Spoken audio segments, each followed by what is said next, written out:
What's going on, guys? Welcome back to the channel. So as you can see, I'm reviewing Halloween Kills. This is one of my most anticipated movies of the years. As you saw maybe in my last video or a couple of videos before, I did an unboxing from the Shout Factory, the whole Halloween collection. Really cool video. You guys liked it a lot. So as you can see, I'm a fan of the franchise. I was really looking forward to Kills. My thoughts on the 2018 one is that there's stuff I really like about it. There's stuff I really didn't like about it. And this movie seemed like it was very divisive going into it. I heard a lot of good reviews. Heard a lot of bad reviews, so I went into it hoping I was going to like it. I didn't go in with a bad mindset. I did watch it on Peacock. I was going to go to the theater, but then, it got late, and I was like, you know what, let me just stay home and watch it on Peacock. I have a big screen. I have a big sound system. I can have somewhat of a theater experience in my own home. So before we get into it, please make sure to like this video like always, and please make sure to subscribe if you're new. We keep up a lot of new movies, TV shows, and all that stuff. But let's get into Halloween Kills. I'll give you guys what I thought about it, my rating at the end, and that's it. Let's do it. I also want to say that this will be a spoiler review. There will be spoilers, so if you haven't seen it yet, please do not watch this. This will feel more like a spoiler talk than an actual review, I think. Because this is a very laid-back review. I don't expect this to get like crazy good views, but if you're interested in my thoughts on it, thank you. So I just want to say that in the beginning, I thought it was so good as we got flashbacks to the original 1978 Michael Myers, seeing the original mask and everything, just the vibe I thought was really cool. Seeing the CGI Loomis blew me away. I mean, it looked good. You can tell it's CGI, but I didn't really care. Just to see that was so cool. Seeing Michael being brutal back in that era was sick. And then, once that beginning ends and the score hits, I was literally on my feet clapping. I thought it was so good. I can't wait to go back and rewatch that scene. I was so immersed and engaged, and I really loved it. The score is good as like always. John Carpenter's back along with his son Cody Carpenter and someone else, I forgot his name. So sorry. Score is just as good. The thing I like about 2018 and some of these other movies is that obviously we're gonna get the original score, right? The iconic original score that I love so much, and it's prominent in this movie. But we also get hints of other versions of the song, which I like. 2018 had a really cool version. I think it was called "The Shape Moves," where it had that doo, and like you know what I'm talking about. That song, that version of the song was so good. And this one, I didn't really see any other songs that I would like maybe go back and listen to. I have to listen to them again. But I thought the score in general was really good. It could have been used a little bit more in a couple of scenes, I realized. Some scenes were sort of silent, and I was like, you know what, they should use the score here. But they didn't. But, it was all still good. Another thing I enjoyed about this one was the returning characters. As I could tell throughout the movie, they're not the best actors. But I did enjoy seeing Tommy Doyle again. The nurse from the original one, Lindsay was back, even though she was probably the worst actor I think out of all of them. She was kind of bad. Barrett, the cop, was back. He looks so old, but he says one of his iconic lines at the end. So I really enjoyed that aspect. Even though they weren't the best parts of the movie, having returning characters from so long ago come back, I thought was really cool. I thought the brutality of the kills was awesome. We had never really seen Michael be that brutal. I mean, 2018 I think was the most brutal actually. Rob Zombie's Halloween movies were kind of brutal. Michael Myers was pretty brutal there, actually. But I think Halloween Kills tops the list. I think this is more brutal than those movies. He's just slashing people, just like being creative, bashing their heads in. He explodes their head, or like, I don't even know what the head smashing thing that he had one kill like that. So I think that was pretty cool. I like that. In my head, I'm like, yo, Michael Myers is pissed because they just tried to burn him. He's taking revenge right now. He's killing everyone. So that was cool. And now some of the negatives. So like that whole beginning I really enjoyed, right? The first half an hour, whatever it was, 45 minutes to an hour, I was loving it. I was like, this could be really good if it continues to be as good as it's been, right? I found that there were some unnecessary scenes here and there. The first time I noticed this was with the two gay guys. I'm not hating on just because they're gay. It was just the scene, if you watch it, they're just scaring away some kids, and they're like, this is Michael Myers' house, get out of here. And then there's that one scene that just ends, and it was so long, them listening to music, like talking, all this stuff, and then Michael's not even there.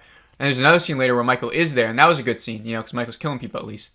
And then throughout the scenes, throughout the movie, especially towards the end, a lot of more unnecessary scenes I found, like the hospital stuff with the townspeople I found to be unnecessary. And this is where I think a lot of people said it felt like filler, like stuff that we weren't focusing on Michael, we weren't focusing on Laurie, we're focusing on these different characters, and it was sort of drag these scenes. And so there was times where I felt like, all right, can we get in something sort of interesting? Like we've spent so much time on this one scene, like it's just dragging and just felt unnecessary. Another thing that was big was line deliverance in this.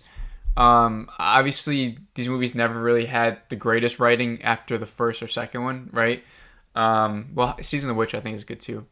But I mean, this one the writing just fell off, and not even that, just the line deliverance of these like one-liners felt really cheesy and dumb. And even Laurie Strode delivers some that are very questionable. And she's like, everyone's like, it ends tonight, come on, like evil dies tonight. And I'm like, just shut up. These townspeople annoy the hell out of me. I'm not gonna lie.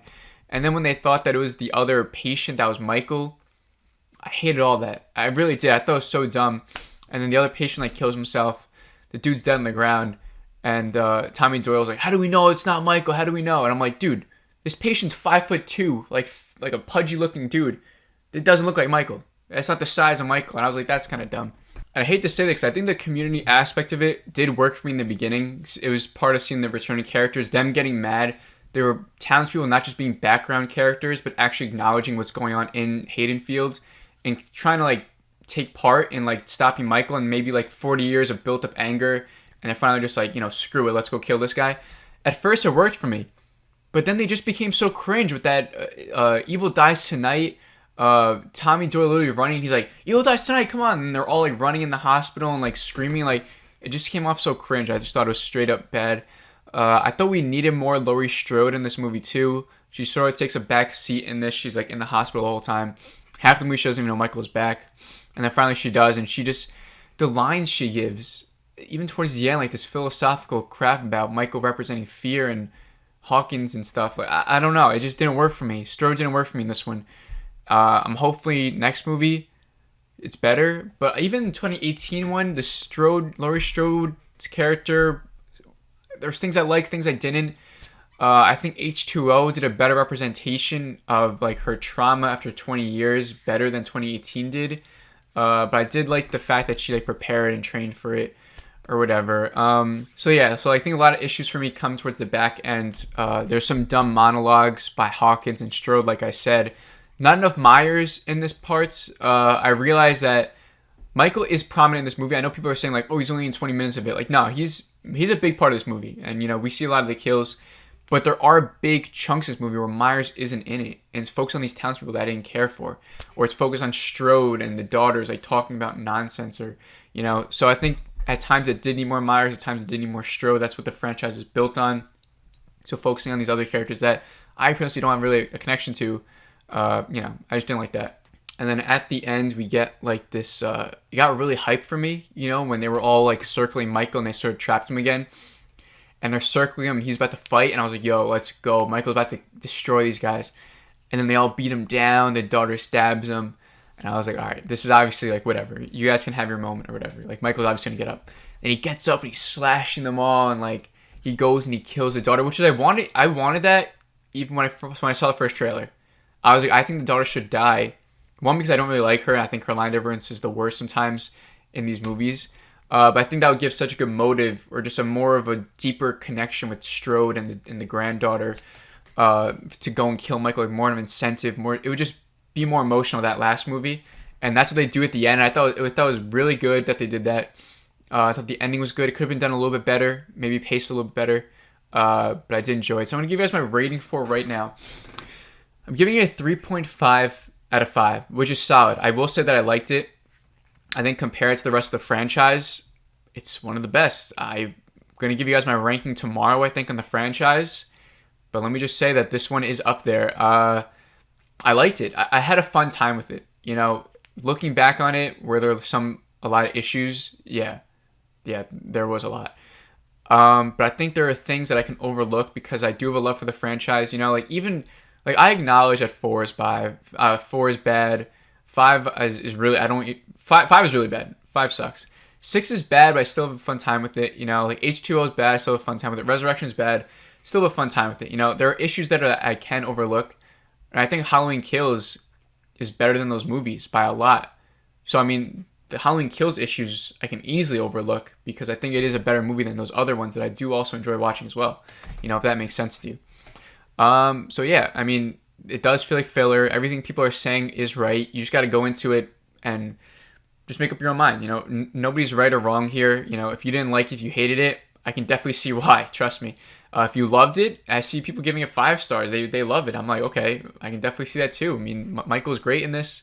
The kills are great, like everything I said. So let me know what you guys saw this movie down below if you saw it already. Please make sure to like this video if you enjoyed it. Please make sure to subscribe if you're new. And I'll see you all in the next video. I got a DC Phantom reaction. Starts in a couple minutes. So that should be good. But I'll see you guys all later.